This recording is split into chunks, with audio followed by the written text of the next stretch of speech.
From the Green Room Studios at Bates Nursery in Nashville, Tennessee, it's Gardening Inside Out, a podcast with highlights from our Saturday morning live show, answering all your gardening questions, giving you plant advice for any space in your life. Let's start the show.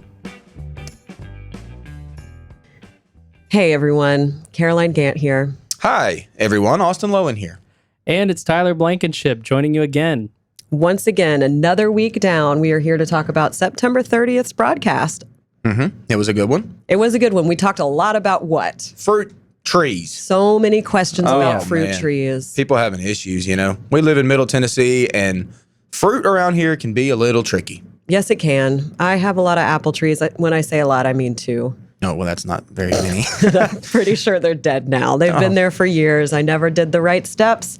There's a lot of steps when it comes to keeping apple trees and really any fruiting tree outside happy and fruiting. Yeah, you know there are, and we talked a little bit about it. It's in the early game. It's in the early stages, I guess we should say, of fruit trees, on getting them, you know, pruned properly to where they do what you want them to do later on in life. But if you do those little things early, when they're young, it's a lot easier than when they get too big. That's right. I know Austin likes to talk all about it, which you'll hear a little bit later in the broadcast. We talked a little bit about olive trees. I did. It was a lively one. It's always lively. You know what else? We talked a lot about scale on Crape Myrtle. Oh, Yeah. the Crape Myrtle scale. It's coming. It's coming. I actually hope it's not coming. David did let us in on some little bit of insight during the broadcast about that. But they're going to hear that later. They're probably scared about it right now. But it's fall, y'all. It's getting there. I'm seeing pumpkins everywhere, mums everywhere. The leaves are starting to change. They are. I was driving somewhere not too long ago. Hillsides are lighting up. Yeah, maples are starting to turn. I talked about how in my little What's in Bloom session, I talked about how crepe myrtles are literally still blooming, but also dropping leaves and going dormant at the same time. So pretty cool phenomenon there. Nature is wild, y'all. And speaking of wild, are you ready to go on a wild ride? I guess. Let's do it. I'm ready. All right, let's dive on in. In the gardening world, We have one in particular from Greg right off the bat here. Greg Villaflor. Greg What's up, Villaflor, Greg? yeah. Down in the SIP. Down there. He and his neighbor have zoysia lawns. Can you share on today's at-home show what is the proper schedule for fertilizer and weed control for the year, and if there are any tips on how to reduce Bermuda and promote zoysia for my neighbor who has a mix? well, and unfortunately, Greg, as your neighbor goes, so go ye as well. And eliminating Bermuda grass out of zoysia is Tough. It's very tough. And there is one type of a pre-emergent herbicide. I'm trying to bring that name to mind here. That is very toxic to Bermuda grass, but it is not to zoysia. And you can spray it, and it will weaken Bermuda grass quite a lot. And I'm gonna have to. I was not prepared with that question, so I don't have that chemical name in my mind, but I think it's 2%. There we go. Now, as far as the fertilizer and weed control goes, you're at the end of the season on both of these. There's no benefit from my standpoint in fertilizing a warm season grass at the time just prior to dormancy. Now, you're a bit south of us, so you're still getting good growth and all. However, within the next month, you're going to see that change. So I don't recommend doing any sort of fertilizing. Now, what you can do, and one of the things that for all other weeds outside of the Bermuda grass is that once it goes completely dormant, you have a lot more control over the winter weeds, and you can spray those with pretty much relative impunity with respect to how it might affect your zoysia. So, And they're a lot easier to see in January. yeah, they're very easy to differentiate because you're spraying over the top, and you may have to use a higher rate. You'll have to study your manual depending on what it is you're spraying with. Right. The main thing is be very much mindful of the growing season. Zoysia, while it is warm season grass, does not exhibit the heavy feeder aspects like Bermuda does. Very good. Seriously. All right, so we've got a Crape Myrtle question, and I believe we did touch on this maybe the week before, but I want to get to it for our viewer. A few of my black Crape Myrtles are white on the branches and leaves, and I noticed that it looks to be a white scale insect. I do not believe the problem is powdery mildew. What should I treat the condition with if it is scale? Good question. And there's been a lot of scale on Crape Myrtle this year, like a lot. Like last week, I saw like 3 different customers come in with branches with scale on it. Don't know why that is. It's just been a good year for them for some odd reason. Well, let me jump in here quickly, Austin. There is a scale that got out of Louisiana some years ago, and Memphis, it's really important for people to try to take aggressive action on it, because if it spreads, it will take Crape Myrtle out of the landscape. Wow. Yeah, the Crape Myrtle bark scale. Yes, and I'm suspicious that that's what it is, and so it's a big deal with respect to Crape Myrtle. So go ahead. I'm sorry. Yeah, no, you're fine. That's real. I mean, it's here, I believe, and it doesn't look hardly any different than a regular cushion scale. But they're somewhat hard to treat. Scale in general, Caroline can tell you, scale in her world is not fun either on houseplants. Like it's a nasty little pest that is non-specific to any one plant, really. I mean, they'll get on almost anything. Now, getting rid of them is kind of a hard thing, so you need to get them, sprayed with some sort of chemical that's going to take care of the scale whenever they're in a juvenile stage. It's a multi-spray operation, okay? It's not just like one spray does it all, okay? The adults have this cushion around their bodies that prevent a lot of chemicals from getting to them, so it's hard to treat that way. I really like a physical removal first, if we can do that, especially if you have a manageable sized Crape Myrtle. Now, the problem we run into is some Crape Myrtles can get 20, 25 foot tall, and when they're that big, they're really hard to treat if they're really all over with just your hands. But if you have typically the black Crape Myrtles that you're talking about are not like a crazy big plant, so if you can get in there and physically remove as much as you can, that's your start. And that's just using your hands, using a really hard stream of water to blast them out of there is the way to go. And then after that, you can treat. And then also using a dormant oil over the wintertime when they're just stems to coat all those stems really, really well with an oil that will effectively suffocate the eggs that are overwintering. Yeah, and we really try to avoid using chemicals on things wherever possible, but what a systemic type of insecticide might be effective on those, but that's something that you should not rule out, because they are very difficult to get rid of. Not fun. They do make these little wand attachments that you can put on the end of your hose. I use it with my cacti that gets scale, and it would probably work for scale on trees. So it makes it it gives it pressure, but it doesn't give it enough to blast your plant in half and destroy it. Yeah, the problem with blasting them off outdoors is that it does not kill them. It just blows them over into the I'll neighbor's usually yard, try to treat them first, kill them, and then remove them with the water pressure. But let's stay on pests on trees, shall we? We have somebody that has ants on their apple tree, and it's also dropping leaves. Better than ants in your pants, That's right. So much better than ants in your pants. Fear of the uncles even more. And they've had this tree for 2 years. So planted 2 years. Well, we've talked about this before, and if you have ants on a tree, then you typically have aphids on a tree, okay? They use the aphids for food, and they will kind of protect the ants on the tree. Or the ants will protect the aphids on the tree, excuse me. So you probably have aphids. You may not know it. Aphids don't really cause all that much damage to a plant, okay, until numbers start to get just like way, way high. So aphids are some of the easiest bugs to kill with natural insecticides. So you can start there by doing that. Now, apples are getting ready to start going dormant, as most of our trees are.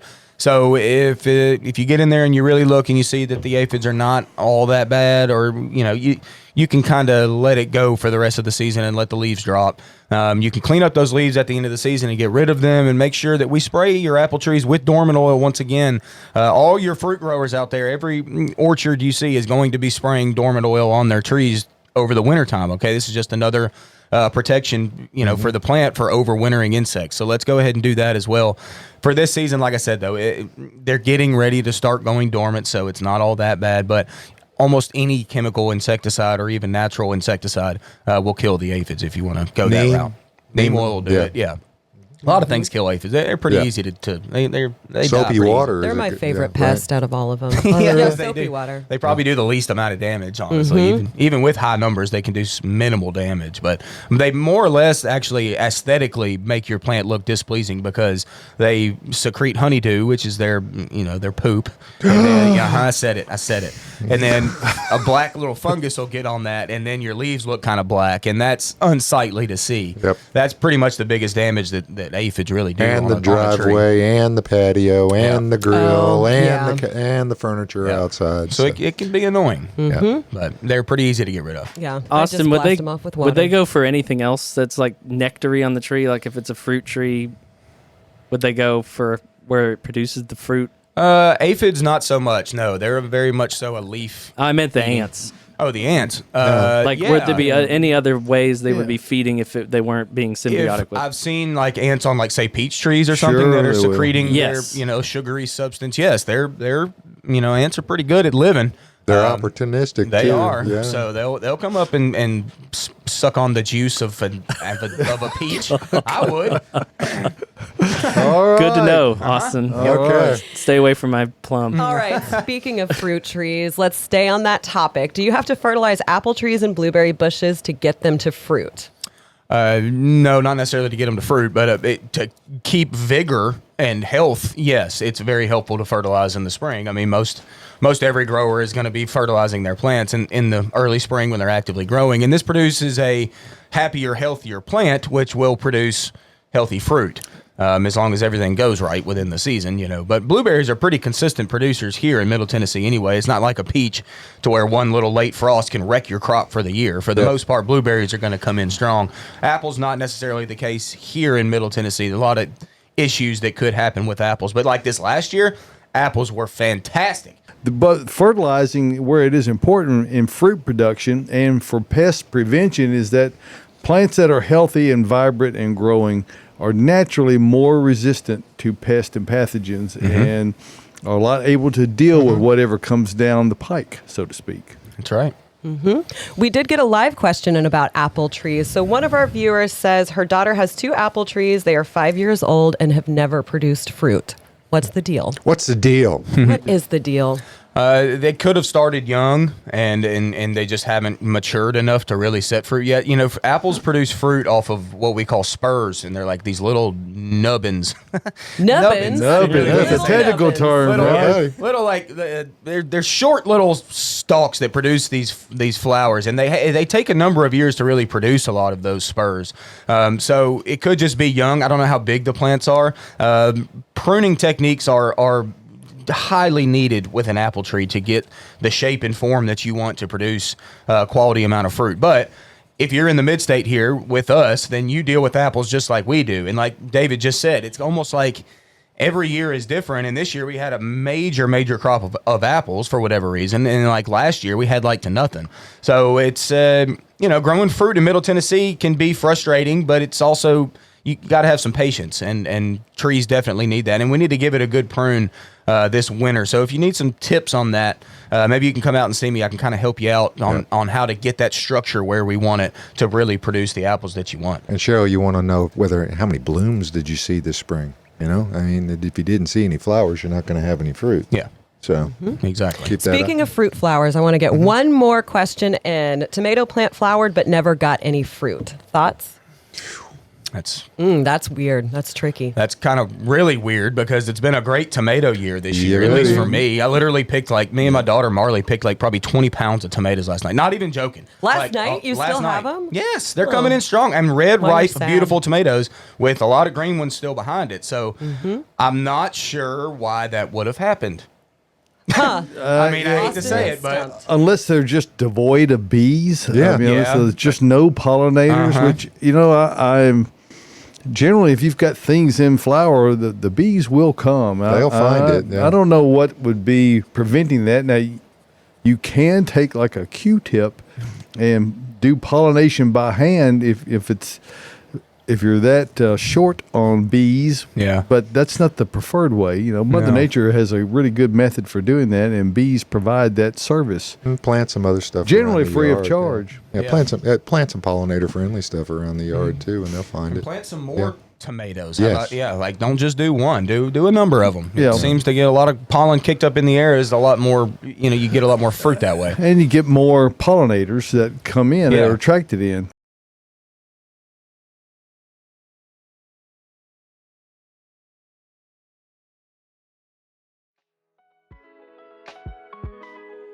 The At Home Show is brought to you by EarthMix Garden Products, creating high-quality, sustainable soil blends and amendments in the Southeast. It's hot and your plants need some mulch. Why not use Fines by EarthMix? Their finely shredded pine bark mulch offers unmatched moisture control and fantastic texture in your garden. Not only a great mulch, but an excellent soil conditioner to assist with drainage in beds and containers.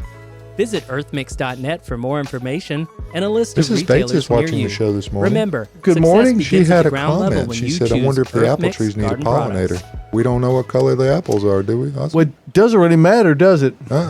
Because, we're going to want to put a yellow delicious or golden delicious apple. That is the designated pollinator that an apple tree would use. It's a good one. I mean, it's not the only one, but it's kind of the default pollinator for all other apples. And it's a good point. It's worth mentioning, Renee, is that if you don't have a couple different varieties at least that are that are different cultivars, then an apple will not produce. I mean, it may produce one or two little apples here or there, but you don't get great pollination. So, like we were talking about with the tomatoes, planting more of them. Same way with the apple trees. If you have room, apples are best planted roughly about 12 to 15 feet apart from each other. That's kind of how the orchard growers do it.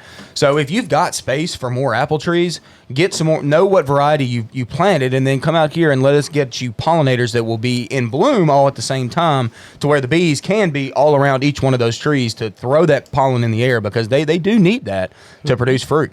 So real quick, Cheryl did comment and say there were no blooms on that apple tree. Okay, so it's just telling me that's probably just a young apple tree, probably right. that's just not quite mature enough to start blooming.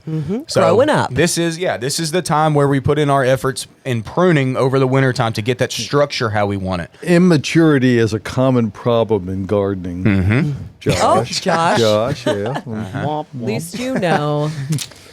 All right. First, you got to admit the problem. Been a lot of fruit. There's a lot of today. fruit questions. Man. Let's stick on this. We have more of an indoor fruiting question Okay. about an olive tree. Someone is wondering if they can leave it outside through the winter in a pot here in Zone 7. Go ahead. I say do it. I know Austin's on the same page. Obviously, Josh is. I have a very small olive tree that I keep outside. I actually kept it outside all last winter, with the exception of the 1 week in December where we got that. And what did you do freeze. that week? What do you mean? I brought it inside. And they're not very happy indoors. With that being said, you can grow them indoors. They're just a little bit finicky, but they're way more happier if you can leave them on your porch outside in full sun.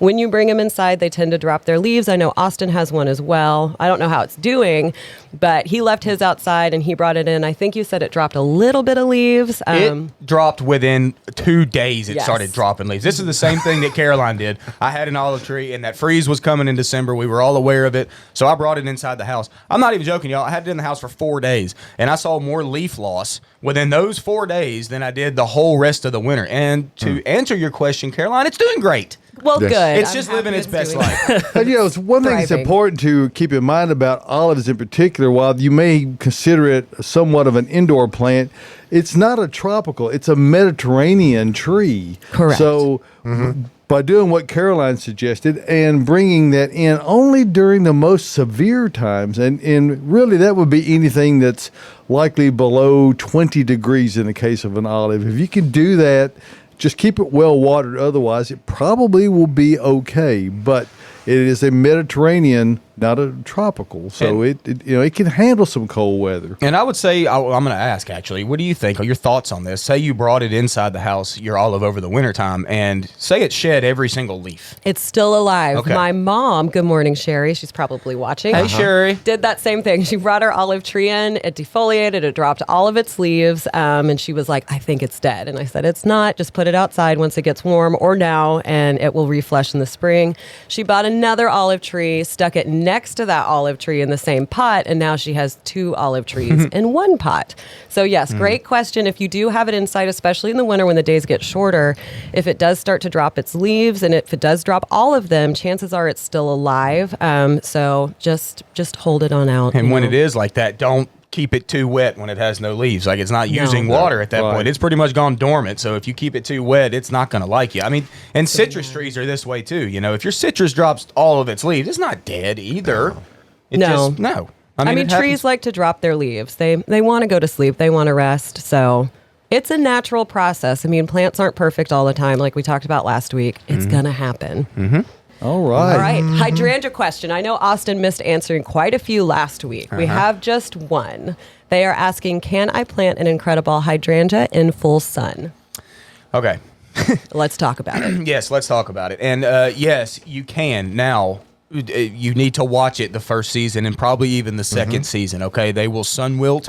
I know David talks about this a lot. They have a lot of surface area on their leaf. And yes, they can handle some good full sun. I have mine in a good amount of full sun, but on that first season, I certainly had to water them to keep them perked up. They need to stay more moist in that location. Now, up north, I've heard like in Michigan and stuff, like they can literally live in full sun all day long and not have a problem. But down here, it's a little bit more testy. You got to just kind of watch it, you know, that first season and definitely second season. So can be done. Do I recommend it full sun, blazing hot all day long? No, not necessarily. But if you're willing to water and you really want to grow them and that's what you got, then give it a go. Just keep an eye on them. Eastern exposure is much better, and what the phenomenon where it looks like wilting, that they are dry, is really the plant exhibiting what is known as the loss of turgor pressure. The water pressure within the foliage and stems has reduced, therefore it can't hold the leaves up. So it actually transpires the moisture out of the foliage faster than the stems can bring it up. So Plant science. Plant science. How about, why are my viburnum leaves wilting? Help in all caps. So it's a serious matter. This is serious, but it's not a big deal. I'm going to go ahead and tell you, I got viburnum at my house, and I'm not sure which one you're growing, but there are some that wilt earlier than others. We see this on the lot as well here at the nursery, and there's like the double file viburnum. Like, that's what I grow at the house, and that always, it gets this weird reddish color, and the older leaves tend to want to droop on it, and it's just entering dormancy, okay? Right. It happens every year. Everything around town, not everything, but most everything is really starting that process of dormancy. So shedding some leaves, starting to wilt, starting to see some yellowing. We're starting to see our first hints of fall color out there. I know y'all noticed some of those maples starting to show a little red, and the viburnum does the same thing. So if it's a brand new viburnum that you just planted and it's wilting, then it may be a water issue. You know, it may not be It enough even could be somewhat of a water issue, even if it's not newly planted, because we've had really dry conditions up until the last couple of days. So, stress as it goes into fall, and most viburnums, not all, but most are deciduous. Yeah. So they're going to drop their leaves. Most varieties. There are a few exceptions to that, but. It's not an unnormal phenomenon. No, and what's a good thing for you is that viburnum is one of the hardiest shrubs you can plant. You cannot kill them. You can't kill them. Once they're in, they're in, y'all. I got mine up underneath a walnut tree. All that jug really? loan. It's doing great. Even the jug loan doesn't kill them, right? It's not doing great. It actually had a little late season flush this year, so all of those leaves I was telling you about that go kind of reddish and wilt, there's a lot of that going on within the interior of my shrub, but then at the ends of it, it had like a little late season flush of green, so it's kind of got this two-tone thing going. But hey, it's alive. Sounds like I said, really it's pretty. viburnum. It's alive. Alive. Speaking of live, their live questions are hot this morning. All right, people are watching. Diane on YouTube says, lost 6 Otto Lukens last winter. Best to replace now or next Where spring? were they the last time you saw them? No. I can't find them. Okay. That's but the worst. Yes, it's a great time to plant right now, y'all. This is like literally perfect planting weather. It's easy on us. It's easy on the plant. Yep. We don't have to water near as much. We still have to water. Don't get me wrong. This weekend But would be not great near as with that moisture in the soil. It'd be a whole lot easier to dig, too. Much. And we've got them. We got a nice crop of them right now, too. So if we come out and get some, it's a great time to plant almost anything. Yeah, Debbie wants to know, she's got a Chicago Hardy fig grown from a seedling in a container outside. Want to plant that outside now or bring it into the unheated garage and plant it in the spring, or leave outside in the container and plant in spring? Okay, I think at this point in the game, the best thing for you to do is leave it in that pot and just put it in like your shed, like you were talking about, through this winter. Yep. That'll make sure that it comes back from the stems next spring, and you'll get a nice crop. And then in the early spring, once we're kind of done with like late frost or whatever, plant it in the ground and let it have that full season to establish its root system. Which figs have a great root system, but they want that spring to kind of get it going. This past winter, I have a fig at my home that's and it got once again killed back to the ground. It appeared to be dead. Of course, I knew it wasn't, but even though when we cut it all the way back, and it's 6 feet across and 6 feet tall now, and it's got fruit all over it. So, figs it's a really good idea to do what Austin said. And if you've got it right now, and it's a very juvenile plant, you're probably better off just to leave it until springtime, as he said, and give it a full growing season to establish its roots. That way, if you have a hard winter and it freezes back to the ground, it will come back out. They're very adept at doing that. They are. Mine But you does that got to every be year. patient. I've seen people dig them up in early May, and I would go, No, there was nothing wrong with that fig. Look closely. There's a little bitty leaf down there. I lost one. Yeah. Yeah, sad. I had 2, but I had 3, but I did lose one and replaced it. It's gonna be fine. I have to say, I've got 3, and they always die back to the ground. But but this year they're way healthier after that freeze, and I've had them in the ground for probably about 7 years, and they're healthier. They're actually bigger, and they have more fruit than they've ever had. So I think they liked that freeze that came through. In a way, maybe it just made them fight harder. Yep. But I was a little worried about them, but they seem to be doing just fine. Nice. No, last one from live. Donna wants to know: do deer eat ornamental cabbage and kale? Probably. Yeah, almost certainly. Just like a salad. Got to have your Just like a vegetables. salad. Yeah. Got to get some fiber in that diet. So, I mean, it's all good.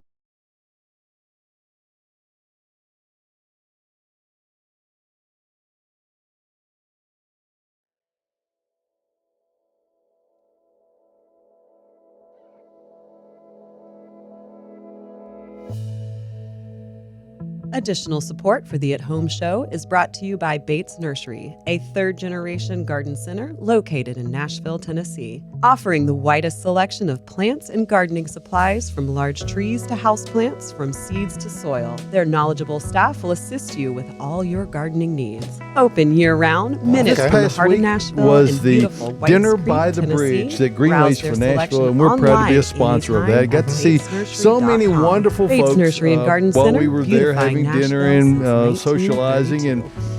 and I don't know how many people came up to me and told me specifically how much they enjoy our Instagram feed, specifically featuring Caroline and Austin Yes. on all the little Aw. features they do. So congratulations to both of you. A lot of folks really appreciate the work you put forth. And of course, the other thing that they don't know is that Tyler's on the other side of the That's camera. right. Yeah. So Tyler, He doesn't get any credit, Tyler is Occasionally- he's an integral part of that. So thank you, Tyler, Austin. Occasionally, I Caroline. get my mug in there. You did. You do. When I get frustrated and I'm like, no, guys, I'm going to answer this. This is silly. And then Yeah. he takes one of our mics and he does it. Oh, we got a problem on somebody on Facebook, guys. Oh, no. Uh-oh. Beth says, I have a baptisia. Yes. She job. bought it back this spring in a pot. It's turning black. Hey. Ooh. The pot had lots of yellow Black mushrooms Uh-huh. a couple of months ago. This is likely because of too much moisture. Not enough drainage. What? It probably too much moisture because I'm dealing with some of the same. Okay, Okay. I've got baptisia planted below a tree form hydrangea. Actually, beautiful this spring. Had beautiful foliage all through the summer, really. But here, as of late, I've noticed mine the same way, and a lot of the leaves are starting to turn black. Typically from the bottom, working up a little bit. Yes, probably a fungus. Is it one that's going to kill baptisia? Likely, no. Nothing really kills baptisia all that much. Like, No. hardly any pest pressure, hardly any fungal pressure, like during the growing season and when it's actively blooming and all that. So, if it is staying too wet, obviously don't water it anymore. But it's getting ready to go through dormancy, like I talked about earlier. So, you're not alone. Mine's doing kind of the same thing. So stick it out. It'll be dormant soon. It'll come back bigger and better next Yeah, year. and Beth, and she also went further to ask about the potting soil, a raised bed soil, or a mixture or not. She's not certain what it is that she's got in there. Come get some earth mix, and then you'll know what it's the good stuff. Okay, I mean, seriously, find some somewhere. Yep. Find Yep. some. Speaking of soils, somebody asked, they are repotting a cane plant soil recommendation. So cane plant, that's going to be Dracaena mass cane. Sure So it is. some people call it corn plant or cane plant. It's Oh. those huge, like round, why can't I think of the words? Stalk. There it is. That has a Dracaena lot massagiana. of foliage up top. So those like to sit dry. I recommend you can use a cactus and succulent mix. That's a good option. I make my own. I use the Proganics Indoor, and I will mix it with pine fines or shredded pine bark and a little bit more perlite, even though it has it in there already, to help with drainage and help that soil stay nice and dry. And they also like to be root bound. So when you go to repot it, you're going to want to go up like an inch or two in diameter, no more than that. Some people think that, oh, if I go into a big pot, the plant's going to grow faster. Absolutely not. The plant's going to grow slower if it grows at all, and then it might die. But just a dry soil mix, and then make sure you're letting it dry out in between waterings. But that is a great, low maintenance, very versatile when it comes to lighting plants. And here's a fun fact about Dracaena massagiana or corn plant. Massagiano. Is that if you've ever seen the movie Coal Miner's Daughter, Sissy Spacek played Loretta Lynn in that. Yeah, she was born that way. The garden scene where she's out in the garden, there are corn plants growing. Those actually were Dracaena massagianas that came from Bates Nursery back in the day. No way. Absolutely, yeah. So if you'll Was it down in the credits? Was it way down in the credits? no, I don't think it was in the credits, but I did actually handle those plants and deliver those to where, and of course they ultimately planted them and used the Greens people, whoever worked on the set, but those actually came from here back in the day. No That kidding. was 19 something. 19 something. Well, What does that mean? but What's in bloom? With Austin. Hi. you're back. Things It are is. blooming, but not much. Sorry to say that, but we're getting into that time where not much is going, but I'll say a few. Crepe myrtle's blooming and also going dormant at the same time. It's kind of cool. It's like they're still throwing some blooms, but they're also shedding leaves, so there'll be sticks before we know it. Caroline's Jane Magnolia, she wrote on my list today, is in bloom, which is weird, but it does do that. It'll throw some fall blooms. Mine always blooms in the fall. I know, it's crazy. So they'll spit a few out. They're still going. Hey, my Chinese viburnum, that thing's blooming right now. Really? That's a cool one. Viburnum macrocephalum. It's a good viburnum, champion grower, but it blooms in the spring heavily, and then will rebloom in the fall as well. So it's going right now. All of our grass is still going in full Yeah, bloom. buddy. Really looking good. Been a great grass year. I talked about this. Plenty of rainfall this summer and good amount of heat. Grasses really loved it. All of our natives that I've been talking about still going. Goldenrod, ironweed, Joe Pie still going. So those are always great to grow. Hey, you know what? My Jack Manii clematis, the best clematis on the market, has reflushed leaves and is reflushing a second bloom set. I say second. It almost like never stops blooming. At least has a few. So if you ain't growing that one, you better. Okay, next, let's see. Mums. Mums are the word. Mums are the word. The best perennial mum on the market is the Sheffield Pink Mum. Shout out to Ann in the office who is all about this plant, which I am too. But if you're going to grow it, get ready. That thing explodes. An explosion of foliage and blooms. It makes a massive little plant. Awesome plant to grow. We sell it here. Those are blooming right now. It's like a shrub. I just want to hop in. Anne convinced me to buy it. I planted it last fall. Just one little 1 gallon plant. The plant itself wasn't even that big.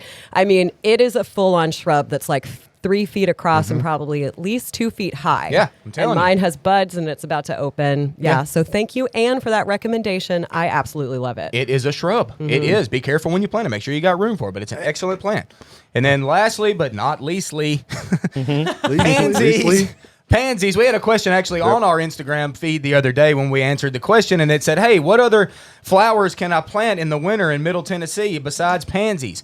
And we kind of just shut it down. We're like, there isn't any other flowers that bloom in the winter other than pansies, okay? But why would you not want to plant pansies? Yes. Look how beautiful they are. There's every single color in the world on pansies, like in 2-tone, 3-tone, 3-tone. solid tones, beautiful big blooms, really small, dainty, but a million of them blooms. Like pansies are the thing we plant over the winter. So if you're not growing pansies, grow your pansies, Better and it's do. Now, time. there is something you mentioned a few weeks ago, Austin, that I think is worth repeating. is that the repeat blooming garden hydrangeas, Oh, yeah. they actually are not repeat blooming because they didn't bloom in the spring at all. They got frozen back too hard.